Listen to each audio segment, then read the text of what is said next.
niyatas tong farm karon bisita mao na ni result sa ato ang gitanom sa kabuuan na ni kapin.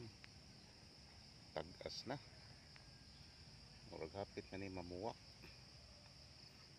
Mao na ni atong red hat.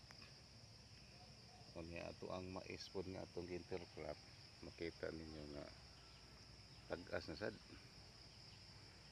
Mga last week sa December harvest na ni. Igo-igo pod nga mamuwak ning ato ang red hat. Mo ni atong red hat. Ako ning gi-sprayhan gahapon. Dagko na. Ta lagi magkugnita kay natay paabot. Kita ninyo mao na siya. Okay, click like lang kung tao mo diha. Nga follow po para namoy update. Okay, bye-bye.